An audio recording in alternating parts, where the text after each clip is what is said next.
Bitácora es un espacio para el fomento de la lectura y el desarrollo del espíritu crítico. Bienvenidos a Voces, un espacio de Bitácora Club en el que hablamos de libros, entrevistamos a autores y a todo tipo de personas y personajes ligados con la creación literaria y artística para reivindicar el papel revolucionario de las letras y de la cultura en esta época de transhumanización. Los libros salvan vidas y tenemos constancia de ello, de hecho, y es nuestro deber por ello reivindicar su importancia y recordar que están ahí. Los libros nos ayudan también a entender las decisiones, a veces complejas, que toman las personas que nos rodean y las propias.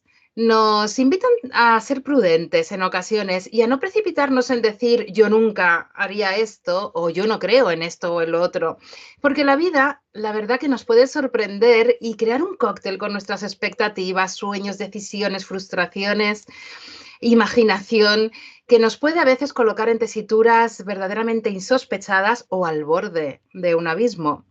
Quien bien lo saben son Sofía, Rodrigo y Alfredo, los protagonistas del Hambre del Pelícano, el segundo libro de Blanca Cabañas, publicado con la editorial Suma de Letras, que es el libro que nos va a guiar en este viaje con Blanca. Ella nos visitó este pequeño jardín literario para hablarnos de su novela anterior, Perro que no ladra. Os dejaré la entrevista también enganchadita al vídeo para que podáis ir a verla si no la conocéis, donde intriga, misterio, terror psicológico, en esto Blanca es absolutamente magistral, y secretos de familia, que esto también parece una constante, esto vamos a hablar. Se dan la mano y envuelven al lector sin que éste pueda darse cuenta de lo que sucede, hasta que está inmerso, ha caído en esa red que ha ido tejiendo Blanca.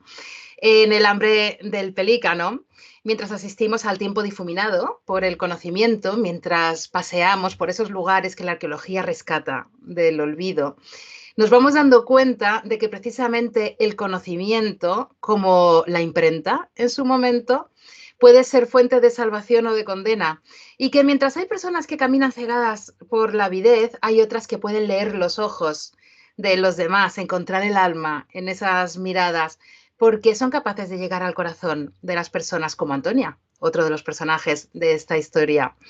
Ahora bien, la autora nos avisa también de que en cualquier lugar podemos encontrarnos con personas capaces de cualquier cosa, personas sin escrúpulos o seres humanos que por una motivación u otra son capaces de extirpar incluso los ojos de obras de arte por su valor en el mercado negro, pero son incapaces de llegar al corazón de la sabiduría de esos ojos maltratados, que son los ojos, al fin y al cabo, de la historia.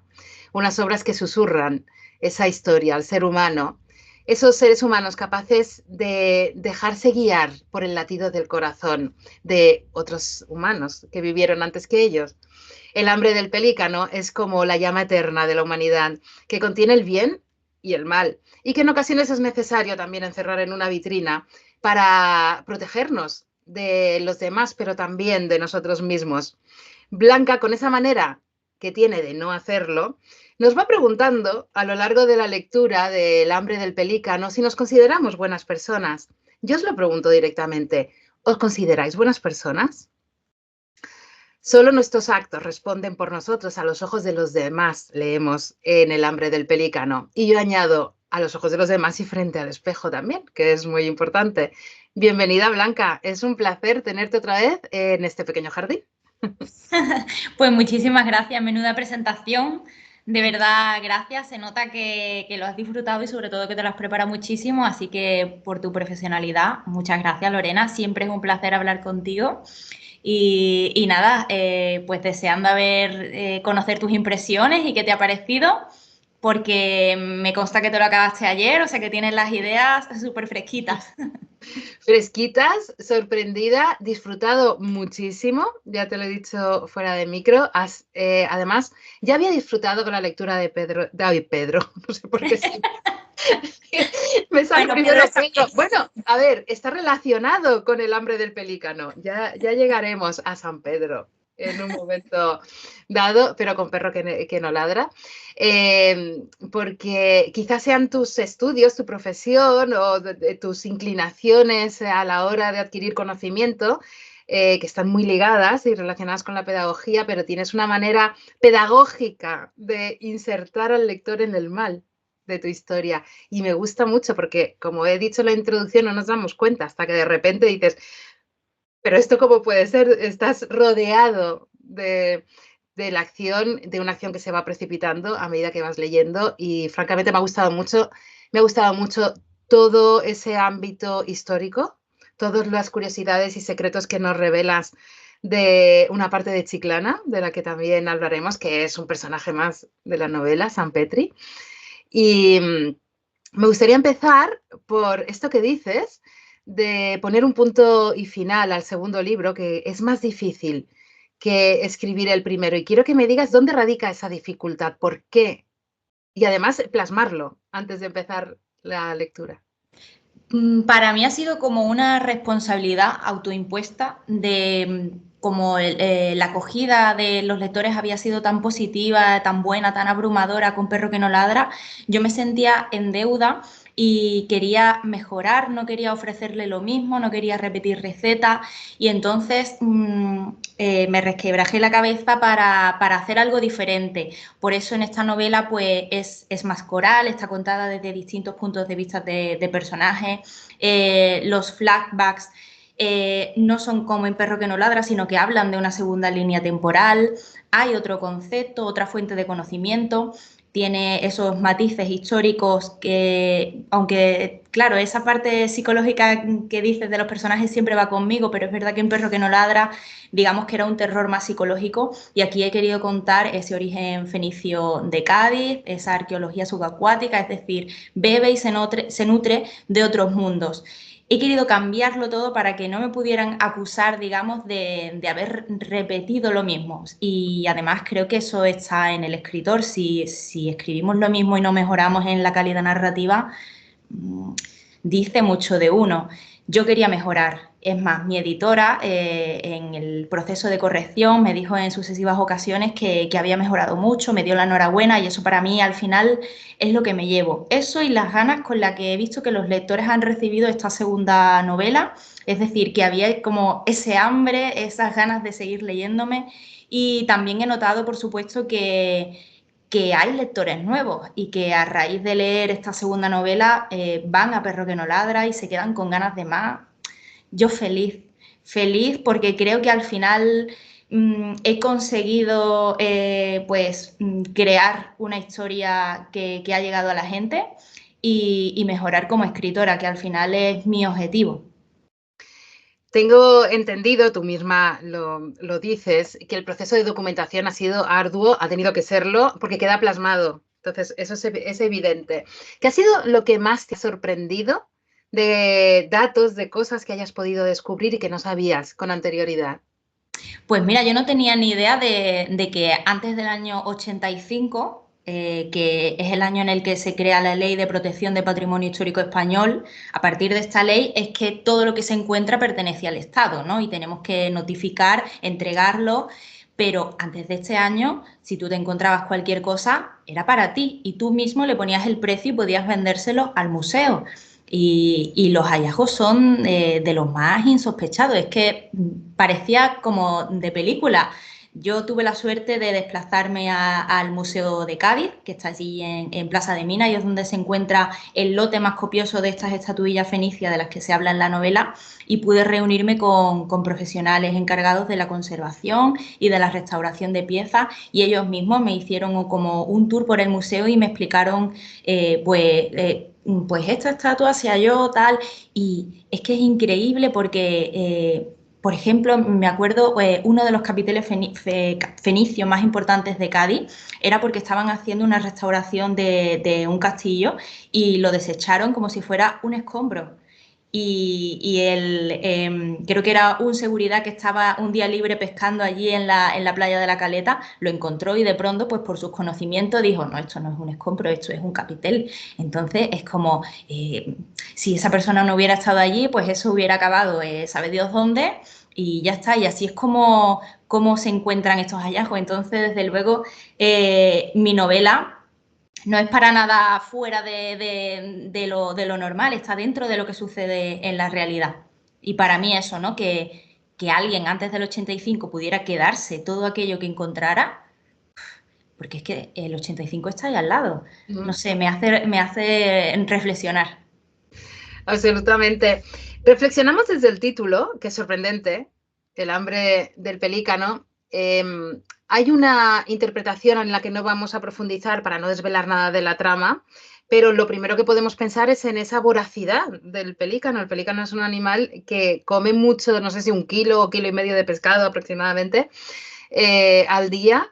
Para su tamaño es bastante. Y luego puede cazar solo o en grupo también, solo en picado o en grupo acorralando a los peces. Es verdaderamente muy interesante y le da una dimensión previa a la historia y podemos sacar un montón de conclusiones erróneas, porque si algo nos enseñas a través de tu literatura es que las apariencias engañan desde el primer momento, ¿no? Te has divertido escribiendo este libro. Me he divertido. También me han llegado a decir mucho lo del hambre, ¿no? El hambre de querer más y más y esa avaricia que impregna toda la historia y muchos lectores que me decían, es que estaba viendo que terminaba la novela y no me ibas a contar a qué venía esto. Es verdad que empezó como algo con lo que me tropecé con mi primera novela. Aquí ya sí ha sido más buscado. Creo que al final se ha convertido en una línea distintiva. Donde ya tiene que haber un animal en el título de mis historias y donde a mí me gusta esconder el concepto y la motivación de los personajes que mueve la historia. Y bueno, se conoce casi al final, rozando los agradecimientos, creo que lo justifica todo y bueno, los lectores están contentos y lo que digo, ya se convierte como en una incógnita más y juegan a descubrirlo. ¿Cuál ha sido el germen de esta historia?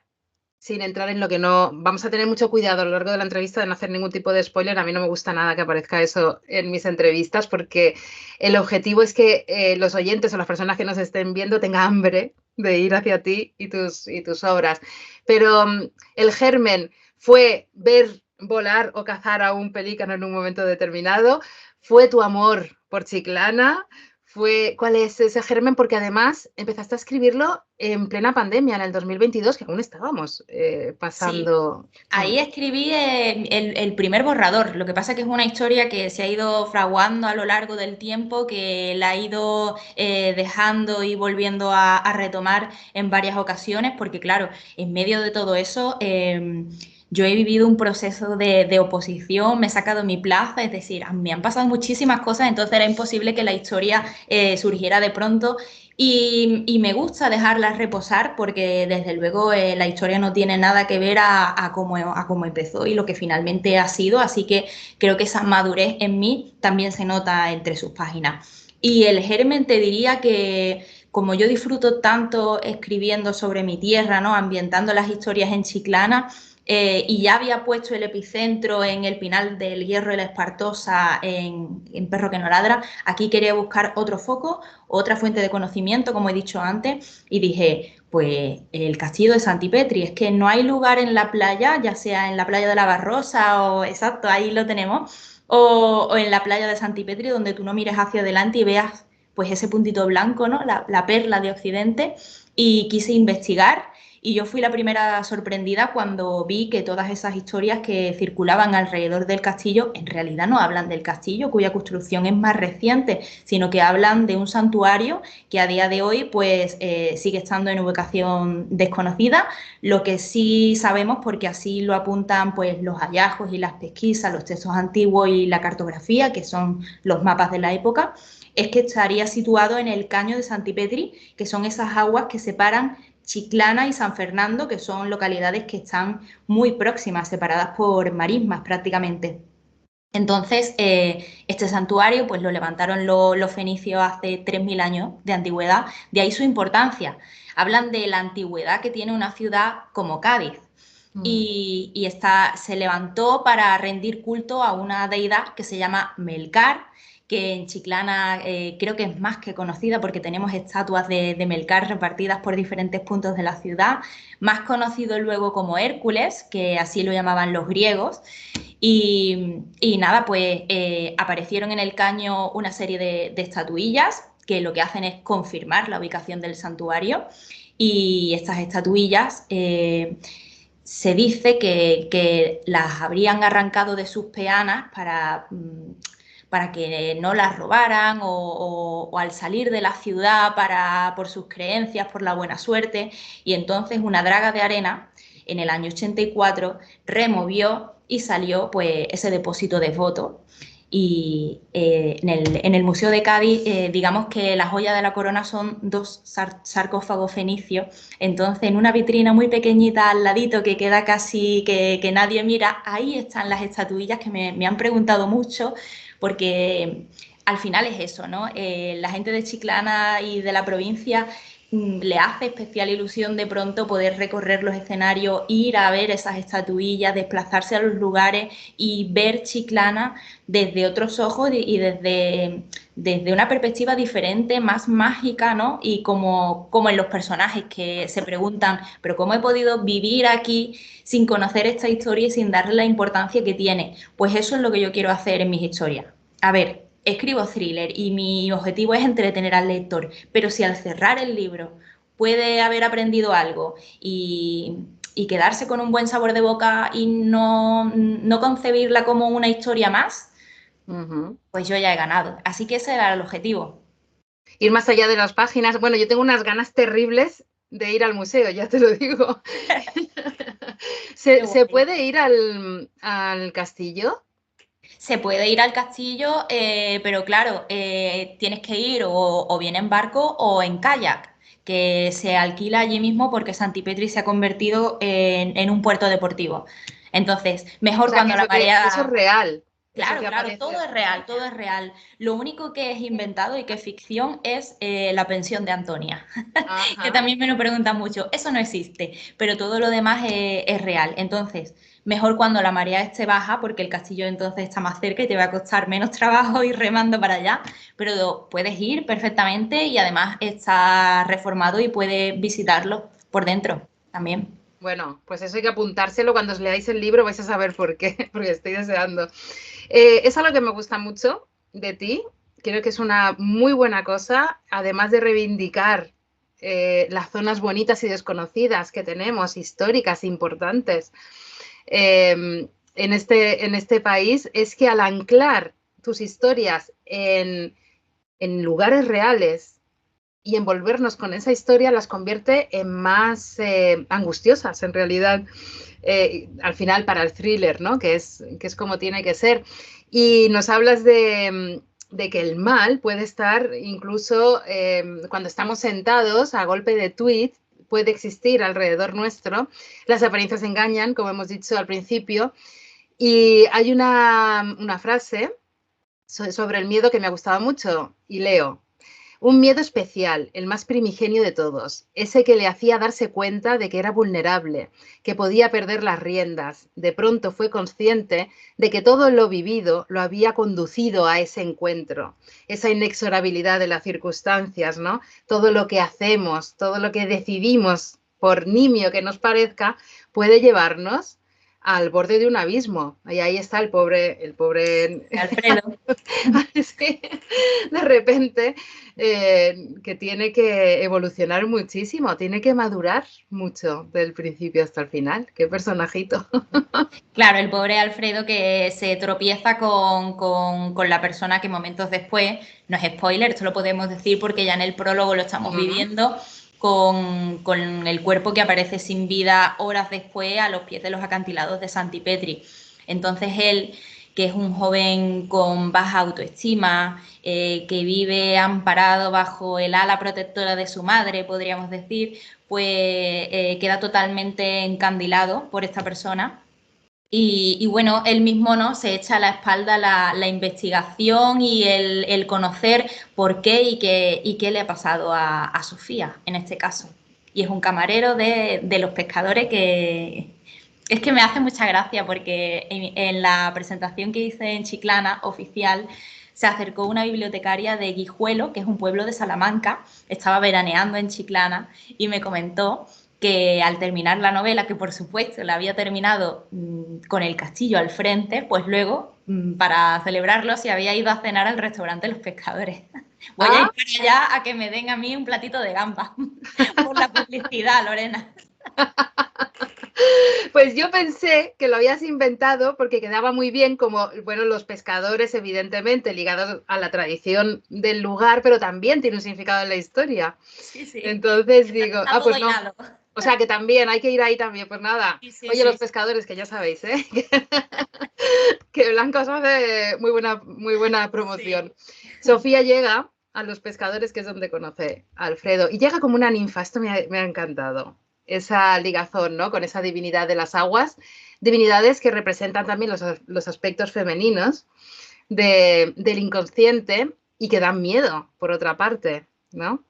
Otro Es tipo de enigmática. miedo. Es muy Sí, visual. Quería que la total. entrada de Sofía, que es el personaje como más misterioso y más herido a su vez, fuera pues impactante para el lector y también justificar pues ese impacto, valga la redundancia, que causa en el pobre Alfredo que tiene muy mala suerte.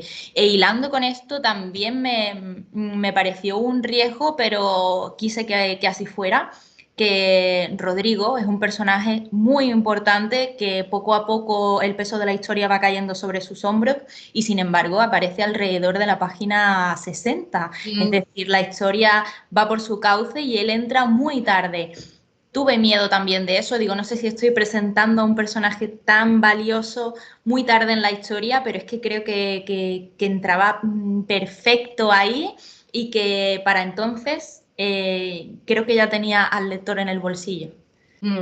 Totalmente. Además, al principio, cuando llega Sofía, como has leído el capítulo de introducción, digamos, ya tienes una atmósfera un poco gótica y Sí. puedes creer incluso que llega como una aparición. Y luego va a aparecer de otra manera en la historia y es muy interesante, ligada al mundo onírico. Eso me gusta mucho, soy gran amante de la novela gótica. Entonces, de ver así esas pinceladitas me encanta, porque además es que alimenta todo. Sí, la Claro, atmósfera que preparas se el va creando. terreno, Sí, efectivamente. Y cuando llega Rodrigo, que choca un poco al principio, dices, esto no encaja, o sea, este personaje, claro, te crea mucha curiosidad, porque dices, a ver cómo o sea, quién es este personaje, cómo llega aquí. Y todo poquito a poco se va poniendo en su lugar como un puzzle. Me ha gustado mucho. Hablábamos al principio de la introducción de los secretos de las familias. ¿Hay algo que nos tengas que contar sobre la tuya? ¿Estás obsesionada con secretos familiares? me encanta, no lo sé, creo que ya es como un rasgo de mis historias, no sé si por mis estudios, mis vivencias, no lo sé, porque es verdad que Perro que no ladra pues acontecía en un núcleo familiar, los personajes eran mucho menos y aquí al final también se cuentan problemas en un matrimonio, esa relación tan mm, dispar con la suegra, los hijos.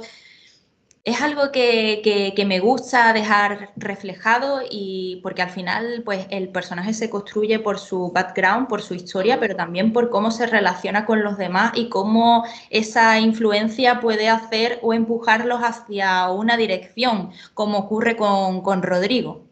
Exacto. Y con Sofía también. Sí, es Tampoco verdad, y con empezaremos Sofía. en eso, pero con Sofía pues la va condicionando efectivamente para llegar hasta donde va a llegar. Hay mucha simbología también en tu historia. El lugar es enigmático, es absolutamente maravilloso, encierra tesoros que pueden aparecer o desaparecer, depende de las mareas. Es un lugar vivo en movimiento que late por todo ello y por cómo los personajes se relacionan con él.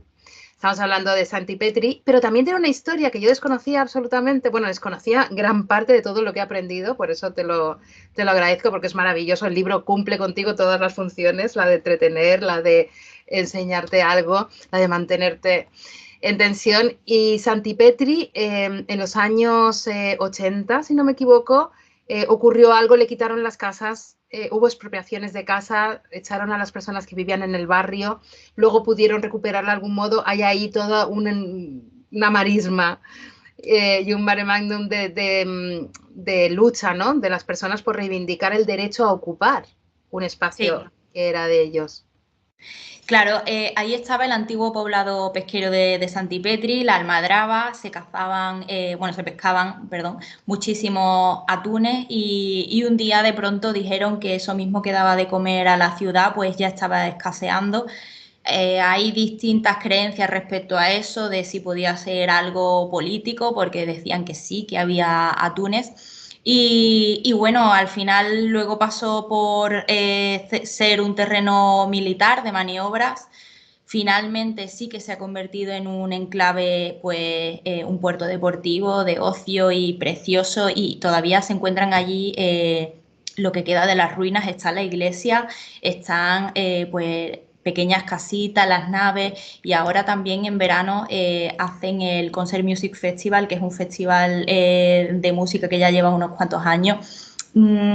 Queda como esa magia de la época y de lo que fue, y bueno, al menos ahora se puede visitar y se puede disfrutar por todos aquellos años en los que estuvo cerrado y en ruinas prácticamente. Así que si vienes por aquí, pues ya sabes que tienes que recorrer Santipetri, el antiguo poblado pesquero, el castillo, los acantilados, toda esa zona. Lorena.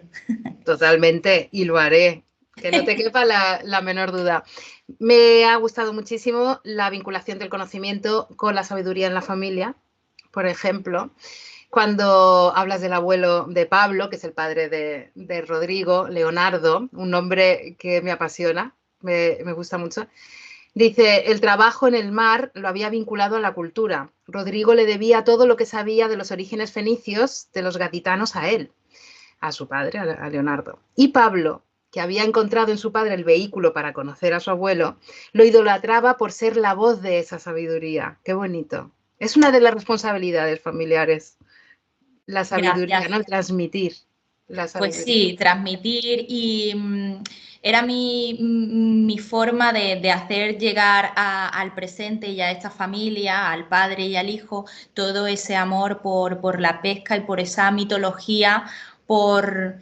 hay como cierta creencia supersticiosa en que Melkart te protege y que está con ellos, ¿no? Eso es lo que dicen, ¿no? También hay un capítulo y termina como diciendo, si no me equivoco, Melkart está con nosotros, ¿no? Y él nos sacará de esto. Y Sí, Rodrigo sí. piensa, no, su padre le dice, bueno, ni la deidad podrá salvarnos.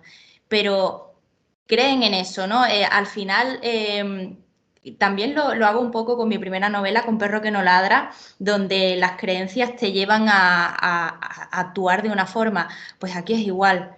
Aquí por quedarte, por ese romanticismo quizá de quedarte con algo del pasado, con ese tesoro y querer apropiarte de él, te metes en unos jardines y al final las consecuencias son fatales. Yo creo que el lector, si después de leer El hambre del pelícano decide apropiarse de algo ajeno, ya sabe lo que le puede pasar.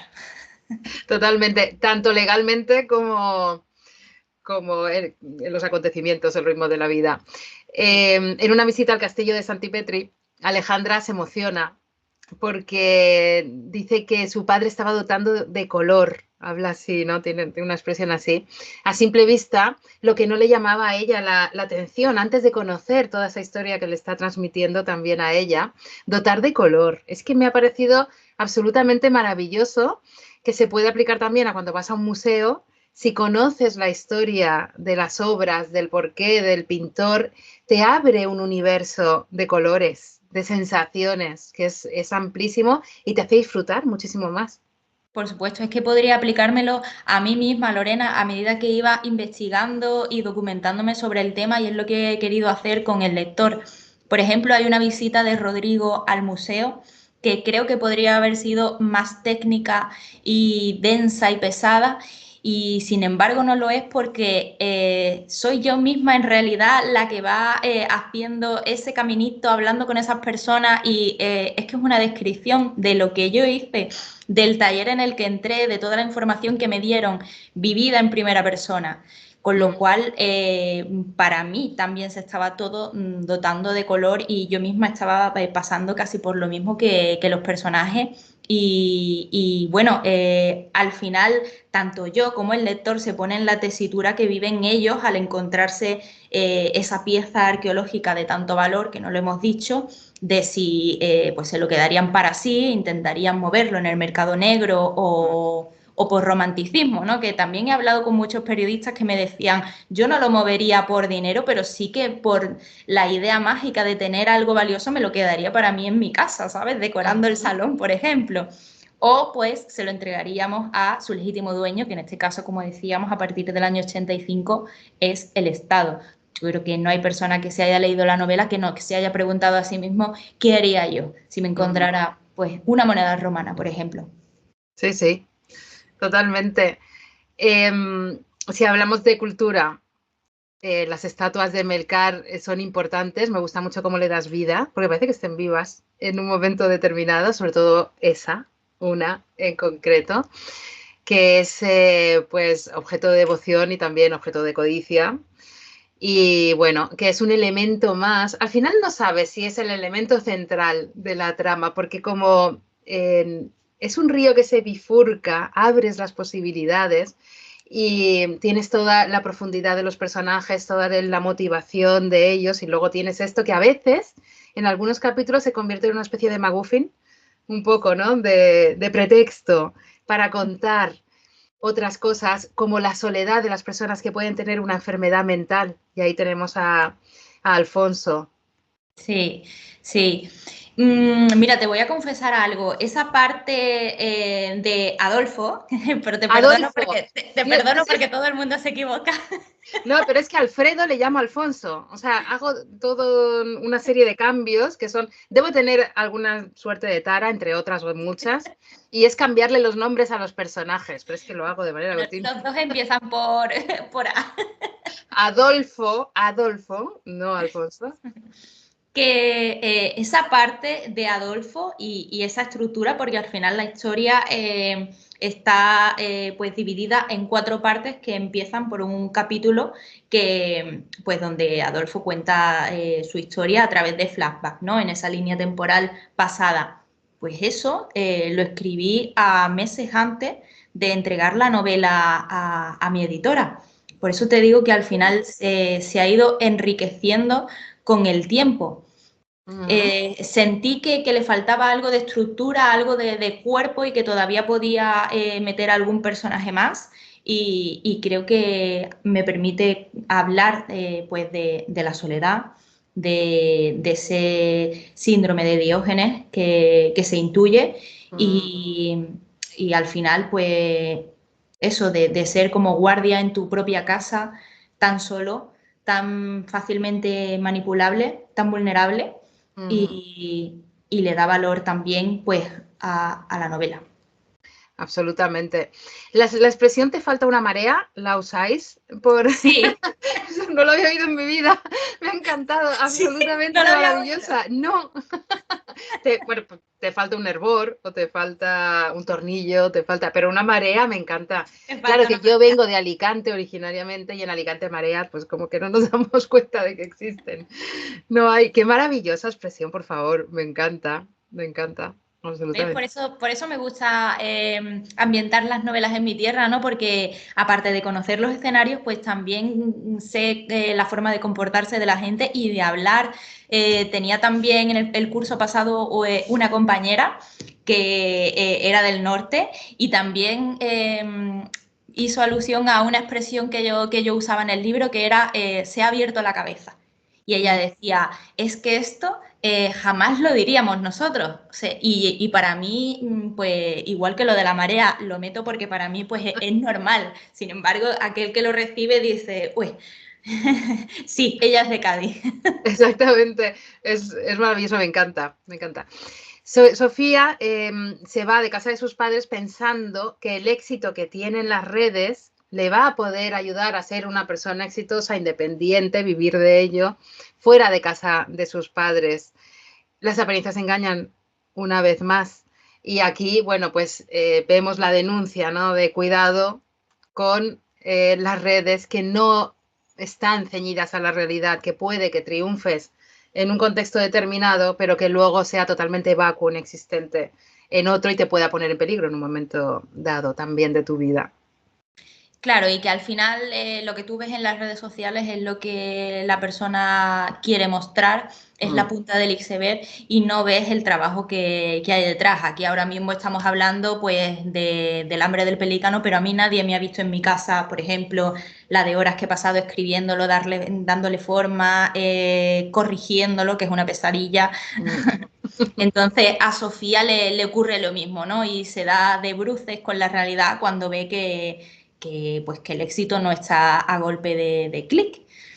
Y viene muy herida de una familia que no la comprende, que quiere que estudie abogacía, que no la ve, así tal cual se dice entre sus páginas.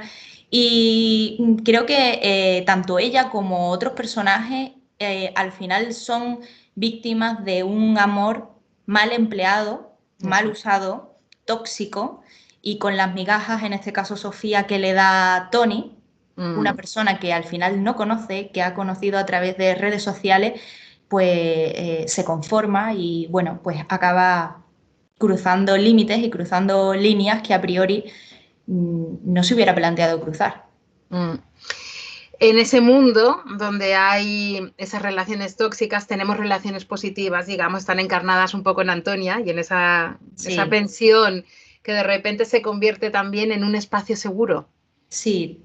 Para Sofía y otras personas que deambulan por ahí en un momento determinado, y donde la fotografía, lo que ella hace, adquiere tanta importancia para Antonia. Sofía es detective privada, ¿no? La contrata Luz, que es esa otra parte del matrimonio de Rodrigo, que se mudan de Cádiz a Chiclana, y como Luz desconfía tanto de Rodrigo, pues como digo, contrata a Sofía y Sofía se aloja en la pensión de Antonia.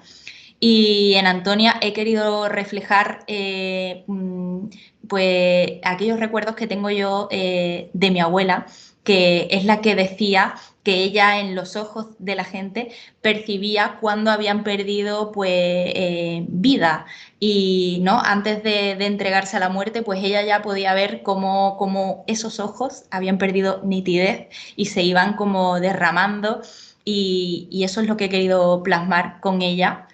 También es como muy cotilla, ¿no? Tiene esa parte de querer ayudarte aunque tú no le hayas pedido ayuda, pero pues es un personaje entrañable que a Sofía pues eso le da su lugar seguro dentro de esta historia, que la va absorbiendo poco a poco. Exactamente. Tienes una cita en la segunda parte, es la que inicia la segunda parte del Hambre del Pelícano, que dice: la felicidad se encuentra en la contemplación del objeto más perfecto. ¿Qué es para ti ese objeto más perfecto? Ahora, por ejemplo, o en tu vida, a lo largo de tu vida. ¿Qué puede simbolizar? Pues yo te diría que las ilusiones y los sueños, Lorena. Al final, pues a mí me hace ilusión, por ejemplo, en este ámbito profesional, hacer una entrevista importante. Por ejemplo, hace unos meses pisé por primera vez el plató de Canal Sur.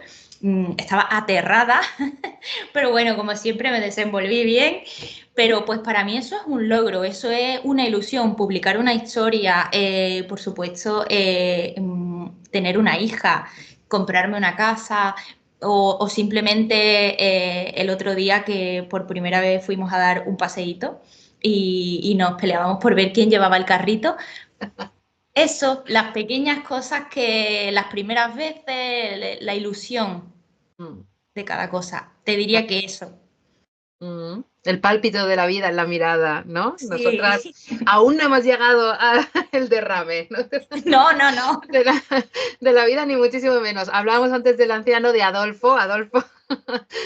Hay una frase terrible, bueno, dos frases, un parrafito que dice: somos aquello que recordamos en la intimidad de nuestra soledad. Cuando eso se pierde, la identidad queda extraviada y todo se vuelve confuso y tenebroso. Qué Es pena. desgarrador, tiene su Sí. parte de desgarro. Es muy triste, es muy triste. Mucho. Sí. Totalmente. En ese desgarro también tenemos las autolesiones como liberación o como herramienta para el control de una vida que no se controla, ¿no? Cuando te sientes perdido y necesitas, también las abordas. No vamos a detallar mucho del tema, pero es interesante también, y el rol para entenderlo, ¿no? Si nunca nos hemos visto en ese tipo de tesituras, de necesitar ese tipo de herramientas o de agarre y demás, entender el por qué hay gente que sí que las necesita, y eso está bien explicado y con mucho respeto. El mundo onírico también, que decíamos, esos mensajes a través de los sueños, es algo muy, muy interesante. Y haces alusión en el texto a una de mis películas favoritas absolutas, La Comunidad, que es otra Ay, no me historia. digas, ¿sí? Sí, total. Hombre, por favor, es que siempre, ya de hecho, cuando hablo de las Eso. relaciones humanas, muchas veces pongo el ejemplo. Ojito que todos podemos acabar como en La Comunidad, es absolutamente maravillosa. Y ahí está ahí construida, o sea, Claro, claro, totalmente. Vamos, la usé me inspiré es verdad que la película tiene como un aire más cómico, pero esa angustia que se vive y esa evolución de los personajes que cada vez están más desquiciados, pues eso sí que se traslada a El hambre del pelícano y bueno, claro, la idea es la misma, ¿no? Una agente inmobiliaria encuentra un dinero, ¿no? Si no recuerdo mal, Lorena. un boleto de Un cheque. un número de lotería premiado, Ah, es sí, algo verdad, de un eso, sí, número de sí. lotería premiado, es verdad. Y entonces, pues todos los vecinos arman como un plan para hacerse con él y arrebatárselo. Al final, en mi historia, digamos que la estatuilla, mm, pues hace que los personajes también rebasen esa línea y ya está en el lector, aún sabiendo que no están actuando bien, pues empatizar con unos o con otros y dejarse llevar por sus motivaciones. Pero claro, la idea de la que bebe es la misma.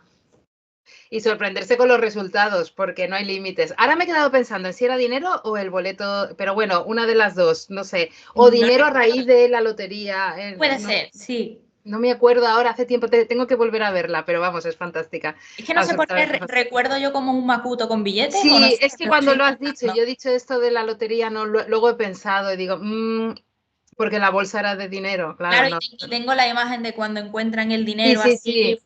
tirándolo en Sí. el Bueno, dormitorio. deberes, ¿No? aparte de ir a Chiclana a Deberes, visitar verdad. ver la película. Sí. Haces alusión en el texto, como decíamos, a esta película, las personas como Antonia, vas equilibrando un poco todo y es creíble. Podemos llegar a encontrarnos en esa. Por eso decía que utilizar esos enclaves, esas anclas realistas y conocer también la psicología del ser humano, hasta dónde podemos llegar, es importante para hacer la historia creíble, por muy sorprendente e inverosímil que pueda parecer, si te hacen una sinopsis o te cuentan un resumen, si no has leído el libro. Por eso es obligatorio. Adentrándote como en las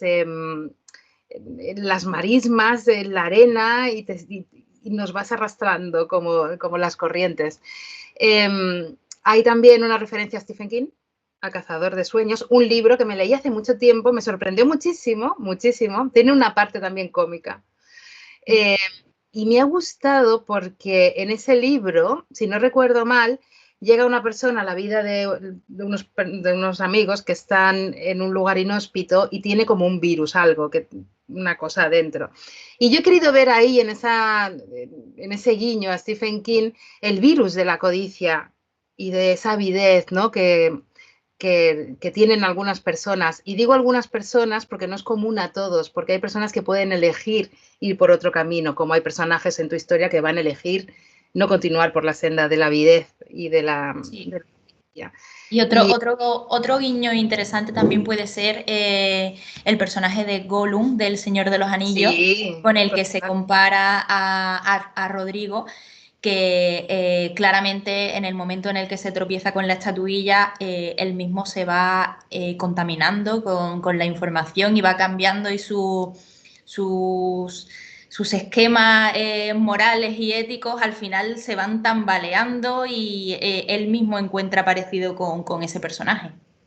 Totalmente. Y de hecho, los retroalimentas porque lo que podemos saber de Gollum influye en nuestra visión de Rodrigo, pero es que Rodrigo influye también o nos ayuda a entender a ese personaje de Gollum y al final es eso, ¿no? El sumergirse en el camino más estéril y menos humano quizá, aunque es humano, porque claro, hay que entender las motivaciones de Rodrigo. Al final es un personaje carismático, muy carismático.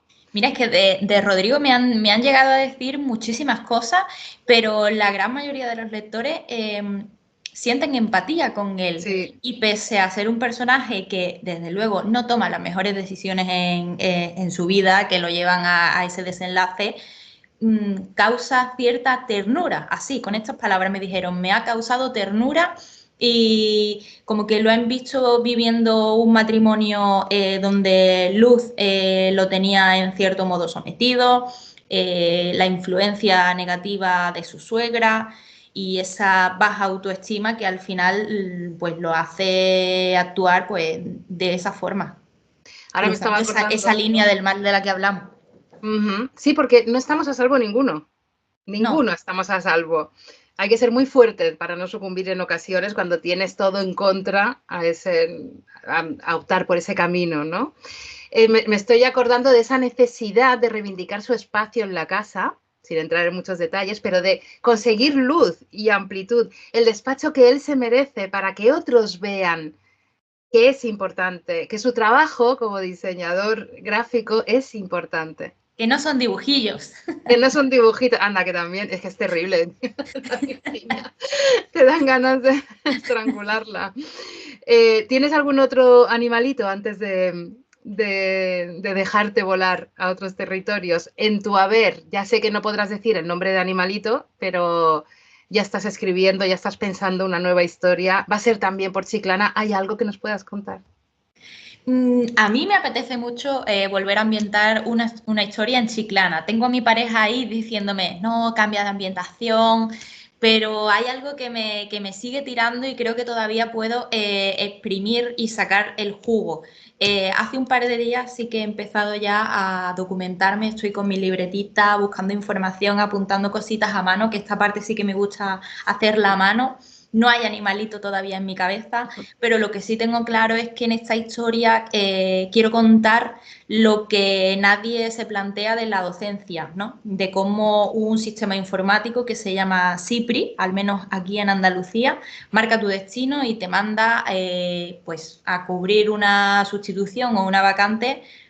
Dios sabe dónde, en un pueblo de pronto de 900 habitantes a menos 0 grados y tienes 2 días para ir allí, buscar un alquiler, presentarte y de pronto te ves allí y no sabes ni dónde te has metido, ni conoces a nadie. Me apetece mostrar eso y desde luego esta maestra o este maestro interino no va a vivir una experiencia maravillosa, se tendrá que enfrentar a diversas cuestiones que ya estoy cocinando en mi cabeza, pero esa es la idea. Quiero hablar de mi profesión, pero no de lo que todo el mundo conoce, ¿no? 2 meses de vacaciones, anda que no vivís bien, tal. No, nada que ver. Quiero mostrar esa otra cara. Yo creo que a los profesores os pasa como a los autónomos. La gente habla sin haberlo sido, sin haber vivido las experiencias. Igual que dice que los autónomos, pues que bien estás que no tienes jefe o que te puedes... y somos los que más trabajamos, desde luego. Totalmente. Estaba hablando precisamente con una autora que es interina de la presión, del desgaste que supone el estrés el otro día. Eso, el ser interino, el que puedas estar ahora aquí, mañana en otro lugar y que tienes que, pues eso, que buscar la casa, adaptarte, te encuentras aislado también emocionalmente de las personas, aunque hoy tengamos la tecnología, todos sabemos que el roce, que la piel, que tiene mucho que ver con Rodrigo también, es importante el que nos transmitan las emociones a través del contacto, ¿no? Así que, bueno, pues estaremos atentos porque ya sabes que ya has firmado un pacto con el diablo aquí en Bitácora, entonces... A mí me encanta. A mí me encanta.